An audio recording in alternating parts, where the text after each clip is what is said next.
समाज परिवर्तन के माहौल को अभी आप रोक नहीं पाएंगे, और अगर रोकने की कोशिश की तो समाज आपको निगल जाएगा पूरा के पूरा, फिर चाहे पानी पीकर कोसते रहना। सन 1873 दलित आंदोलन का एक महत्वपूर्ण वर्ष है।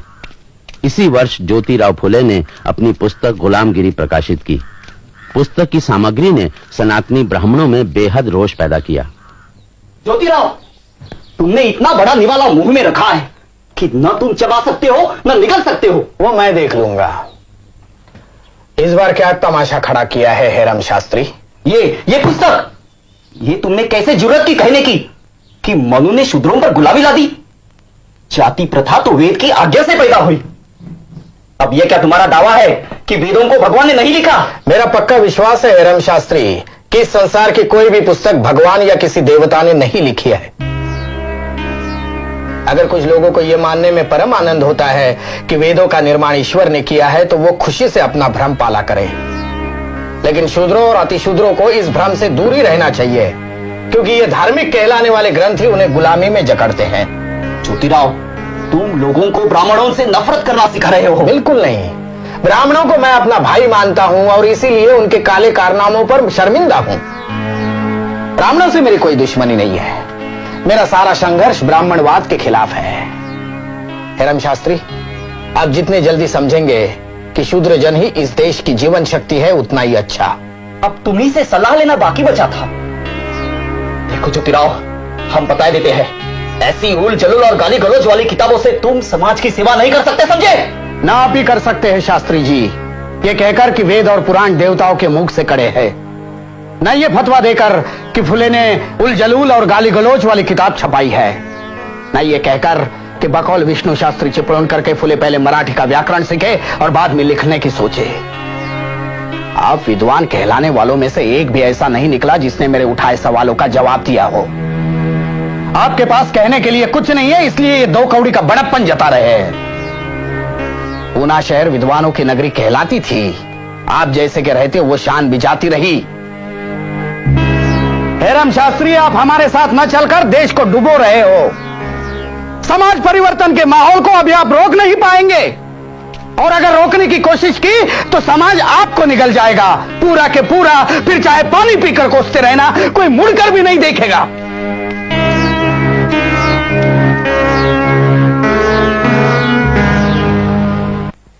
गुलामगिरी पुस्तक की सफलता से उत्साहित होकर ज्योतिबा फुले ने सन 1873 में सत्यशोधक समाज की नींव डाली। मित्रों, आप सब लोग जानते ही है कि राजा राममोहन राय के ब्राह्मण समाज और अपने यहाँ के प्रार्थना समाज, इन दोनों संस्थाओं को बहुत विद्वान लोगों ने जन्म दिया है। उनका ध्यान ऊंची जाति के सुधार पर लगा हुआ है। वहां 101 बातूनी सुधारवादी जमा हो गए हैं। वर्ण व्यवस्था का असली रूप समझने में, उसे खत्म करने में उनकी कोई दिलचस्पी नहीं है। हालांकि कुछ ऐसे भी लोग हैं जो उन्हें आसमान पर चढ़ा हुआ मानते हैं। तू मेरी तारीफ कर, मैं तेरी वाला मामला दिखाई पड़ता है जैसे कि परस्पर प्रशंसा क्लब हो। तात्या साहब, जरा मुद्दा स्पष्ट करें। हाँ, जरूर जरूर। आप श्रीयुत महादेव गोविंद रानड़े को जानते होंगे, एक प्रसिद्ध सुधारवादी है। मेरी उनसे एक बार बातचीत हुई। राव साहब, मैं आपके दूसरे विवाह के सिलसिले में अभिनंदन करने आने वाला था, लेकिन मन नहीं हुआ। अब महाराष्ट्र के सुधारवादियों के नेता है। अगर उद्दंडता माने तो क्षमा करे, लेकिन मेरी समझ में यह बात नहीं आई कि जब आपकी उम्र का पुरुष 11 साल की कन्या के साथ विवाह करता है तो सुधार का काम आगे कैसे बढ़ता है? लोग आपका सम्मान करते हैं, आपको मानते हैं, इसलिए किसी ने कुछ कहने का साहस नहीं किया। मैं ठहरा कुनबी किसान, मैं किसी से नहीं डरता, इसलिए कह रहा हूं। तात्या साहब, आप शायद नहीं जानते, मेरे पिता ने आग्रह किया, इसलिए मुझे विवाह करना पड़ा। हाँ, इसमें कोई शक नहीं कि मेरी पत्नी मुझसे काफी छोटी है। राव साहब, आपका ये विवाह ना आपकी हैसियत से मेल खाता है, ना आपके सामाजिक विचारों से। जब आप ही जैसे सुधारक जो कहते हैं वही नहीं करते, तब आंदोलन 10 साल पिछड़ जाता है। मेरे विचारों में ये उचित नहीं है। मैंने ये आपको 2 साल पहले की घटना सुनाई। इससे मिलती जुलती घटना अभी हाल ही की है। एक श्रीयुत विष्णु शास्त्री पंडित को छोड़ दे तो इन ऊंची जात वाले सुधारवादियों में एक भी ऐसा नहीं है जिसकी कहनी और करनी एक समान हो। यही राव साहेब रानड़े की बहन जब विधवा हुई तब जानते हैं उन्होंने क्या किया? तात्या साहब, मैं आपके तर्क समझता हूं, मगर सच्चाई तो यह है कि हर आदमी इस विवाह के विरुद्ध है। आप तो जानते ही हैं कि पूना शहर में लोग मुझे धर्मद्रोही कहते हैं। अपनी बहन का केश वपन मैंने होने नहीं दिया। इस पर ब्राह्मण मंडली भी मुझ पर खार खाए बैठी है। इस हालत में अगर मैं उसका पुनर्विवाह करा दूं तो समझ लीजिए कि ब्राह्मण मंडली छत्ते से छूटी मधुमक्खियों की तरह मुझे डसना शुरू कर देगी। और इससे आप खौफ खा गए और अपनी बहन की जिंदगी बर्बाद करने को तैयार है। राव साहब, आप उसे मजबूर कर रहे हैं कि वो जीवन का सर्वोत्तम समय घर की अंधेरी कोठरी में स्तोत्र भजन का अनंत पारायण करते हुए गवा दे। बेहद अकेलेपन से जूझते जूझते एक दिन खत्म हो जाए। राव साहब, अगर आप यही करने पर आमादा है तो मैं कहूंगा आपसे बड़ा पाखंडी कोई नहीं है। आपकी सिर्फ जीभ चलती है, पांव नहीं। आप लोग राव साहब और राव बहादुर की उपाधियां पाने के लोभी हैं। समाज के नेता कहलाकर हार पहनने की लालसा रखते हैं आप। झूठ मूठ के नए सुधरे हुए आधुनिक विचार के कहलाना चाहते हैं आप। राव साहब, क्या आपकी आत्मा को ब्राह्मणी कट्टरता और कर्मकांड चाटकर साफ कर चुके हैं?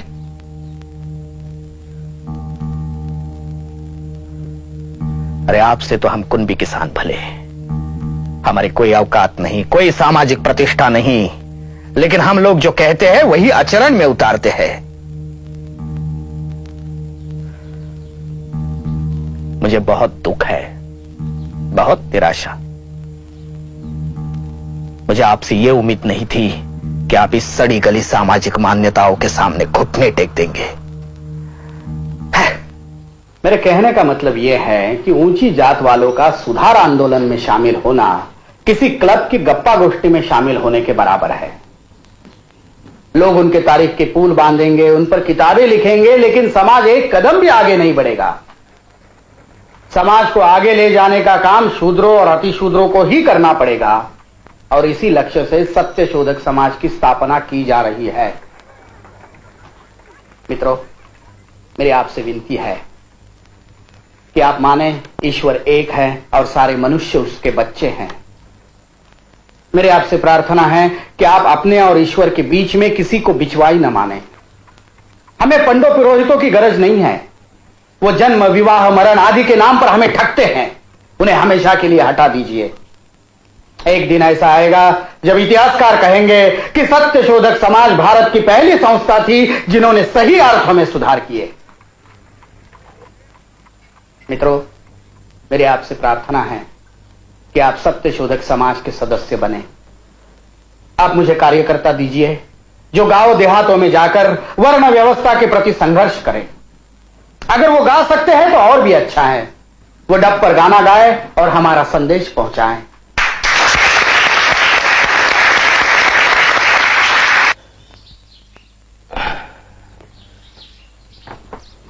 हाँ, अच्छा हुआ डॉक्टर भूले जो आप फौरन चले आए।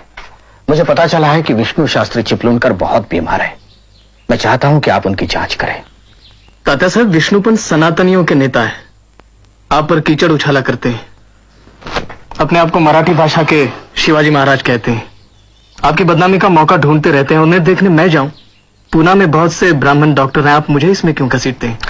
पूना में डॉक्टर जरूर है डॉक्टर घोले, लेकिन आपकी बराबरी का एक भी नहीं है। दूसरी बात यह भी है कि विष्णु शास्त्री नेक आदमी है। उनकी देशभक्ति की सराहना करनी होगी। वे जीप चलाने वाले सुधारवादियों में से नहीं है। उनके विचार और आचार में फर्क नहीं रहा है। ऐसे सनातनियों का विरोध तो करना ही होगा, लेकिन उनसे नफरत नहीं करनी चाहिए। जाति तौर पर गुस्सा भी नहीं होना चाहिए। अब जाकर उन्हें देख आइए। ठीक है। आइए डॉक्टर साहब, आइए। विष्णु शास्त्री के पेट में आग मची हुई है। वैद्य ने दवा दी है, मगर कोई असर नहीं हुआ। दर्द में तड़प रहे हैं, चीख चीख पड़ते हैं। आइए।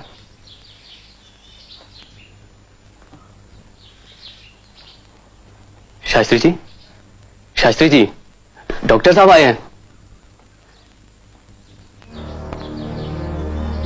यही कुंभी डॉक्टर मिला पूरे पूना शहर में? अरे मरना तो मुझे है ही, कम से कम शूद्र की छुई दवा खाकर तो न मरने दो।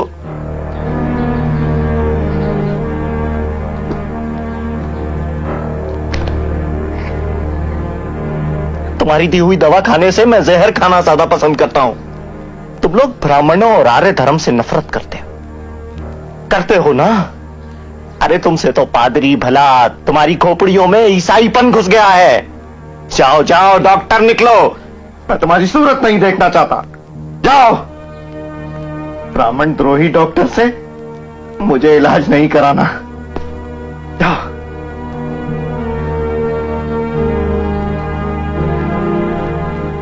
माफ कीजिए डॉक्टर घुले, मुझे पहले ही समझना चाहिए था कि विष्णु शास्त्री आपका अपमान कर सकते हैं। खैर, अब तो वो